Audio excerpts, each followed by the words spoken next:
Hello students, good morning. मैं हूं Pankaj Kumar, electrical lecturer from government polytechnic college Dungarpur. और आज के सेशन में अपन देखने जा रहे हैं speed control of induction motor. Mechanical second year का इसका सेशन चल रहा है अभी। और इससे पहले अपन 3 फेज इंडक्शन मोटर के कुछ बेसिक्स के बारे में अपन पढ़ चुके हैं, स्टार्टर्स पढ़ चुके हैं, कंस्ट्रक्शन वगैरह सब कुछ कंप्लीट हो चुका है। और ये लास्ट टॉपिक है speed control of induction motor.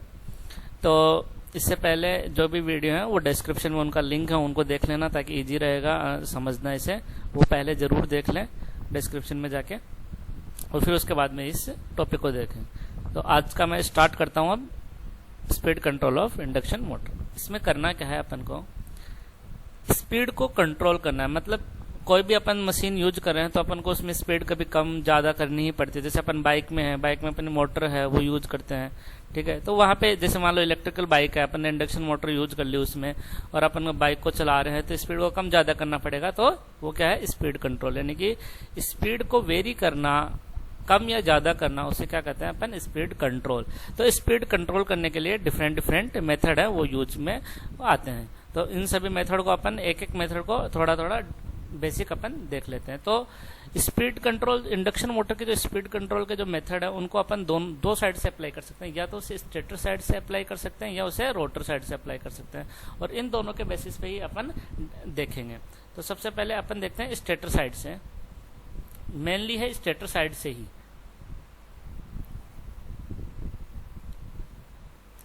तो स्टेटर साइड में पहला मेथड है अपना, दो पार्ट में डिवाइड कर लेते हैं, stator side and rotor side. तो स्टेटर साइड में है number 1 voltage control method.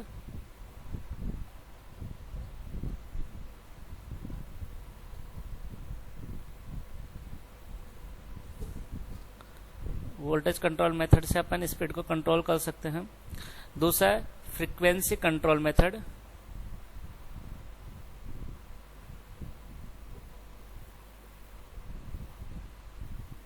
V/F method भी कहते हैं इसे, फ्रीक्वेंसी कंट्रोल मेथड। थर्ड है अपना पोल चेंजिंग मेथड।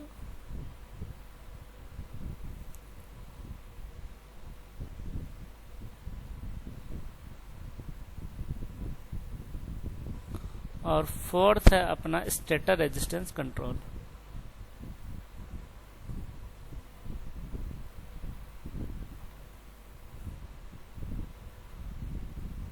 तो ये 4 मेथड है अपने स्टेटर साइड से। अब रोटर साइड से ज्यादा नहीं है, रोटर साइड से अपन एक ही मेथड पढ़ेंगे, और भी होते हैं लेकिन वो अपने नहीं है। तो एक है रोटर रेजिस्टेंस कंट्रोल, इसको देख लेंगे क्योंकि ये टॉर्क को इंप्रूव करने में भी काम में आता है। Rotor resistance control method, okay. तो इसमें सबसे पहले अपन देखेंगे अलग अलग हो गए। Voltage control method stator side में करेंगे, यानी कि स्टेटर में अपन वोल्टेज को है कम ज्यादा करके अपन स्पीड को कंट्रोल कर सकते हैं। दूसरा है फ्रीक्वेंसी कंट्रोल। स्टेटर साइड की जो सप्लाई दे रहे हैं अपन, उस सप्लाई के फ्रीक्वेंसी को भी अपन चेंज करके, फ्रीक्वेंसी को चेंज करेंगे और फ्रीक्वेंसी को कम ज्यादा करके स्पीड को भी कम ज्यादा किया जा सकता है। थर्ड है पोल चेंजिंग मेथड, ठीक है। नंबर ऑफ पोल है उस पर डिपेंड करते हैं। सिंक्रोनस स्पीड का फॉर्मूला याद होगा आपको, NS = 120 F/P। तो उसमें भी पोल आ रहे हैं, तो पोल को, नंबर ऑफ पोल को चेंज करके भी अपन स्पीड को चेंज कर सकते हैं। 4 है stator resistance control. Stator resistance control करके अपन स्लिप को कंट्रोल कर सकते हैं, स्लिप को कंट्रोल करके अपन स्पीड को भी कंट्रोल कर सकते हैं। तो अभी ये थोड़ा और देखेंगे डीप में। रोटर साइड में रोटर के रेजिस्टेंस को कंट्रोल करते हैं अपन। रोटर के रेजिस्टेंस को कंट्रोल करके भी अपन स्लिप को कंट्रोल कर सकते हैं, टॉर्क को कंट्रोल कर सकते हैं, और उससे अपनी स्पीड कंट्रोल में आ जाएगी। तो अब एक एक करके मेथड देख लेते हैं। Voltage control method. Voltage control method से स्पीड कैसे चेंज हो रही है, इसके लिए आप सबसे पहले स्पीड टॉर्क का कर्व याद रखना। सभी मेथड में स्पीड टॉर्क का कर्व आएगा, तो मैं एक बार स्पीड टॉर्क कर्व बना देता हूं वापस ही यहाँ पे।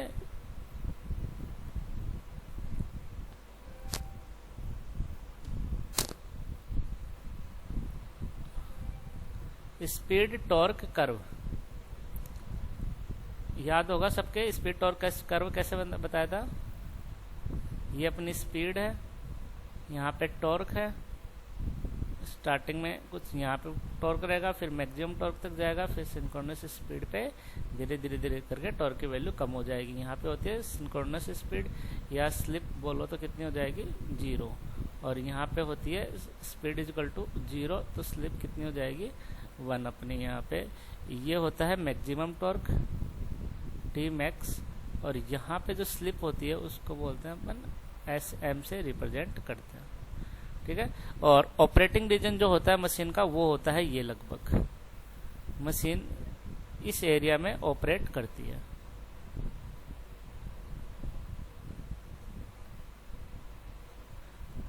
ये इसका स्टार्टिंग का कर्व है कि मोटर को स्टार्ट होगी तो टॉर्क किस तरीके से जनरेट होगा, लेकिन जब फाइनली सेटल डाउन होगी मशीन तो मशीन जो है इस एरिया में ही ऑपरेट करेगी, यहीं पे ही स्टेबल होती है जनरली, ठीक है।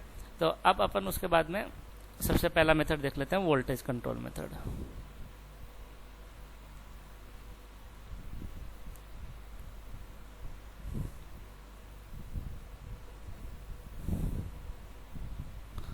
वोल्टेज कंट्रोल मेथड में क्या होगा,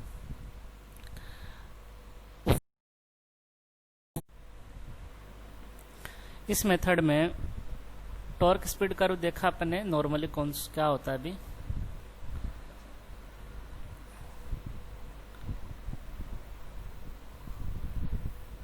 नॉर्मल ये होता है, अभी ऊपर बताया मैंने, ठीक है। तो मान लो कि ये है किसी वोल्टेज V1 के ऊपर, ठीक है, मैंने कोई स्टार्टिंग में कोई वोल्टेज दिया।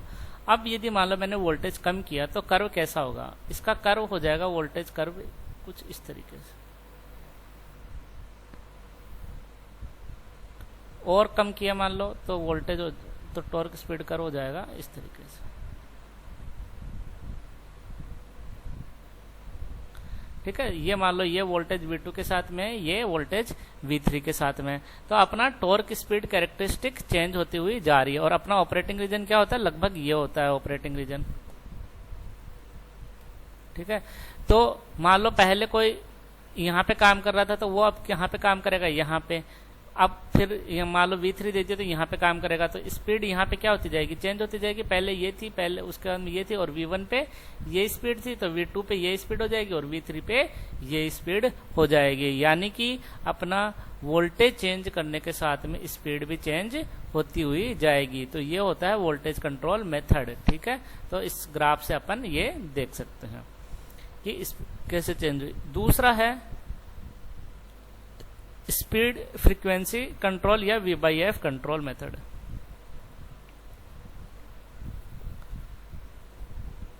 V/F कंट्रोल में क्या है, V/F में फ्रीक्वेंसी चेंज होगी, ओके। फिर V/F कंट्रोल मेथड में क्या होगा कि पहले टॉर्क स्पीड कैरेक्टरिस्टिक हर एक के अंदर बना के देखनी पड़ेगी अपन को। इस तरीके से अपने बन कैरेक्टरिस्टिक V/F को अपन को कांस्टेंट रखना है।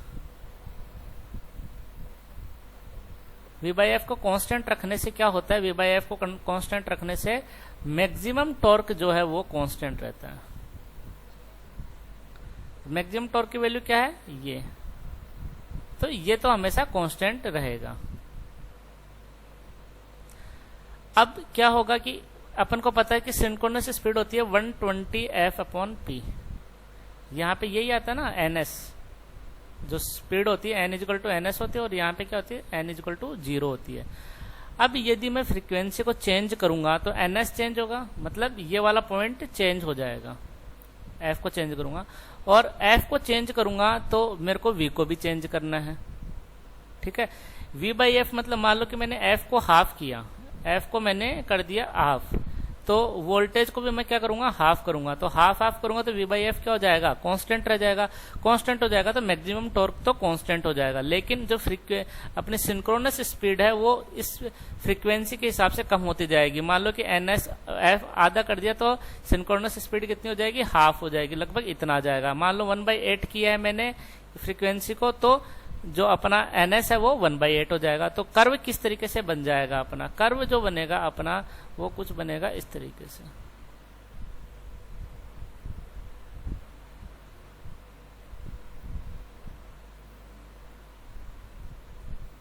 ठीक है, ये NS1 हो गया, ये NS2 हो गया एक तरीके से।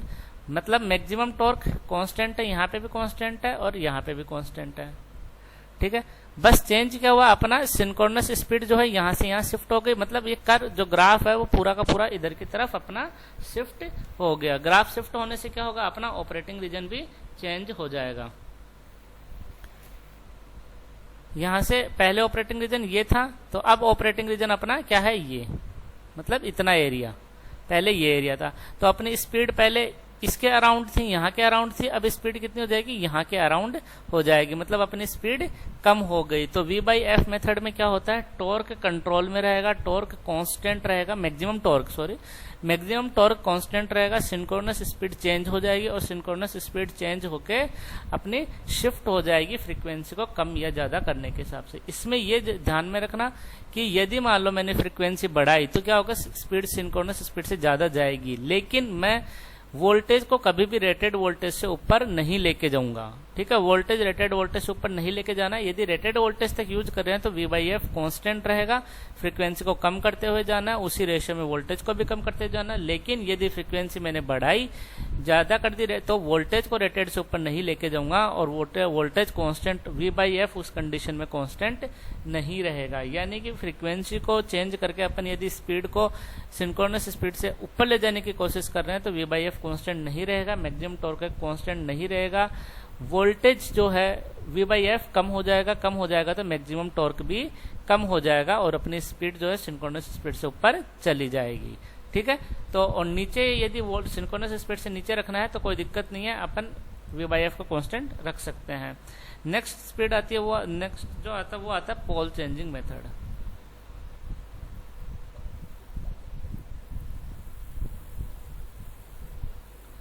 पोल चेंजिंग मेथड में क्या है, मैंने बताया भी सिंक्रोनस स्पीड का फॉर्मूला क्या है, NS = 120F/P। ठीक है, फ्रीक्वेंसी का अपन ने देख ही लिया। अब इसके अलावा सिंक्रोनस स्पीड किस पे डिपेंड कर रही है, नंबर ऑफ पोल पे।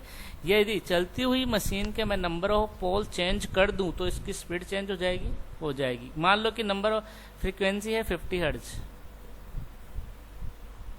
और नंबर ऑफ पोल जो है वो है 2, तो NS कितना हो जाएगा, 120 × 50/2। ठीक है, तो आ जाएगा यहाँ पे 3000 RPM। अब मान लो मैंने फ्रीक्वेंसी उतनी की उतनी रही और चलती हुई मशीन के पोल मैंने चेंज कर दिए 4 कर दिए, तो NS कितना हो जाएगा, 120F/P। P कितना हो गया, 4, मतलब 1500 RPM। सिंक्रोनस स्पीड चेंज हो गई तो अपनी जो नॉर्मल स्पीड है, रनिंग स्पीड है, वो भी चेंज हो जाएगी, क्योंकि वो भी जनरली सिंक्रोनस स्पीड के आसपास ही होती है, 2-5% कम होती है। ठीक है, तो इसमें पोल चेंजिंग मेथड में अपन को करना कैसे है, अपन को पता है कि पोल किस तरीके से होते हैं, इलेक्ट्रोमैग्नेटिक पोल होते हैं। इलेक्ट्रोमैग्नेटिक पोल में कनेक्शन के बेसिस पे होता है कि जो वायर हैं अपने, उनको अपन किस डायरेक्शन में किस तरीके से करंट फ्लो करवा रहे हैं उसके आधार पे पोल चेंज हो जाते हैं। तो यदि मान लो पोल चेंजिंग मेथड के लिए स्टेटर डिजाइन किया गया है तो वायर जिस कंडीशन में जुड़े हुए हैं पहले, यदि उससे मैं अपोजिट कर दूंगा तो क्या होगा, अपना नंबर ऑफ पोल चेंज हो जाएंगे और नंबर ऑफ पोल चेंज हो जाएंगे तो अपनी स्पीड भी चेंज हो जाएगी। ठीक है, अब उसके बाद में नेक्स्ट मेथड देखते हैं अपन। नेक्स्ट मेथड है अपना stator resistance method.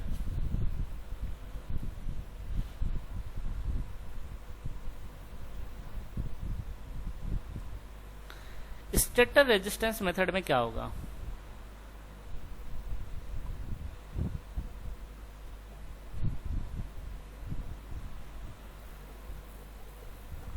Control. Stator resistance control में क्या है कि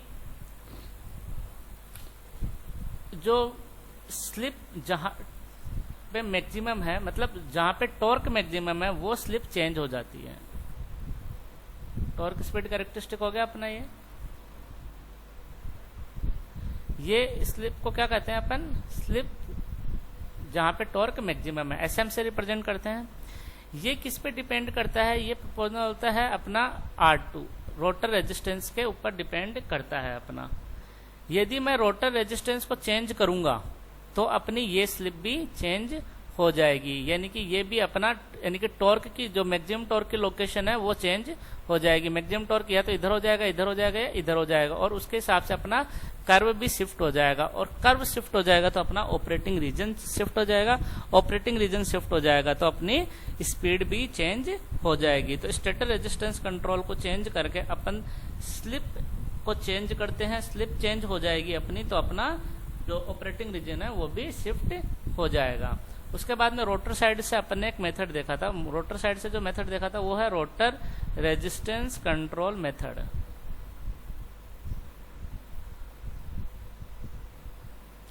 ठीक है, तो रोटर रेजिस्टेंस कंट्रोल मेथड में अपना क्या है वो अपन को देखना है।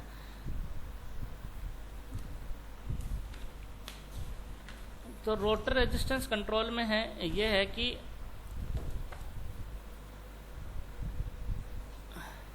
रोटर रेजिस्टेंस कंट्रोल, तो ये इसमें मैंने कंस्ट्रक्शन में बताया था, और स्टेटर में भी अपन ने देखा था एक मेथड था रेजिस्टेंस, रोटर रेजिस्टेंस मेथड।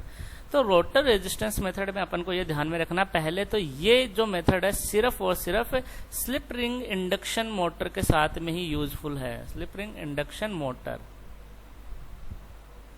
क्यों? क्योंकि जो स्क्वायरल केज होती है, स्क्वायरल केज में तो अपना स्क्वायरल केज में तो अपने कॉपर बार्स होते हैं, कॉपर बार के साथ में अपन एक्सटर्नल रेजिस्टेंस को नहीं जोड़ सकते हैं, लेकिन स्लिप रिंग के साथ में अपन एक्सटर्नल रेजिस्टेंस को जोड़ सकते हैं। तो रोटर रेजिस्टेंस कंट्रोल में अपन एक्सटर्नल रेजिस्टेंस को जोड़ के स्लिप रिंग के साथ में स्पीड को कंट्रोल कर सकते हैं अपन। ठीक है, क्यों? स्लिप रिंग के साथ में जब अपन एक्सटर्नल रेजिस्टेंस को जोड़ेंगे तो जो टॉर्क है वो स्टार्टिंग जो टॉर्क है वो चेंज हो जाएगा, और स्टार्टिंग टॉर्क चेंज हो जाएगा तो अपना जो कर्व है स्पीड टॉर्क कैरेक्टरिस्टिक है वो शिफ्ट हो जाएगा, और स्पीड टॉर्क कैरेक्टरिस्टिक यदि शिफ्ट होगा तो अपना ऑपरेटिंग रीजन भी शिफ्ट होगा, ऑपरेटिंग रीजन शिफ्ट होगा तो अपनी स्पीड भी शिफ्ट होगी। ठीक है, तो ये इसमें सबसे जो इम्पोर्टेंट है वो क्या है, रोटर के अंदर रेजिस्टेंस जोड़ना, वो सिर्फ और सिर्फ स्लिप रिंग इंडक्शन मोटर के साथ में जोड़ा जा सकता है। तो ये ध्यान में रखना कि उसके साथ में जुड़ेगा तभी अपना स्पीड को कंट्रोल किया जा सकता है, और वो पॉसिबल किसके साथ में, स्लिप रिंग इंडक्शन मोटर के साथ में है, स्क्वायरल केज के साथ में नहीं है। तो अपन कर्व से एक बार देख लेते हैं, कर्व में स्पीड टॉर्क। ठीक है, नॉर्मल अपना कर्व किस तरीके से होता है, ये। अब मान लो मैंने टॉर्क जो रोटर रेजिस्टेंस है उसको चेंज कर दिया, रोटर रेजिस्टेंस को चेंज कर दिया, तो मेरा क्या होगा, टॉर्क मैक्सिमम है वो तो कांस्टेंट रहेगा, लेकिन अपना स्टार्टिंग टॉर्क अपना चेंज होगा, और स्टार्टिंग टॉर्क कैसे चेंज हो जाएगा, और ये आ जाएगा कर इस तरीके से, ये V/F मेथड की तरह आ रहा है, same to same graph.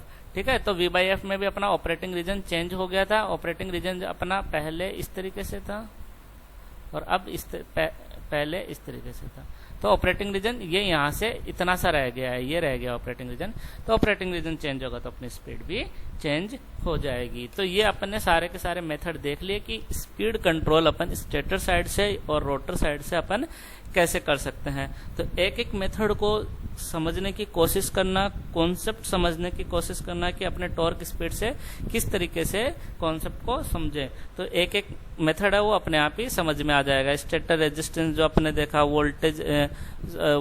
Voltage के सॉरी जो अपना V/F कंट्रोल मेथड है वो देख लिया अपन ने। ठीक है, वोल्टेज रेड्यूस्ड मेथड देख लिया, तो सारे के सारे वोल्टेज से लिंक ही हैं। स्टेटर रेजिस्टेंस जो मेथड देखा अपना, स्टेटर रेजिस्टेंस मेथड में भी अपना ऑपरेटिंग रीजन चेंज होता है, वो भी वोल्टेज जो स्पीड रेजिस्टेंस मेथड है वो भी अपना वोल्टेज रेड्यूस्ड मेथड की तरह ही है। ठीक है,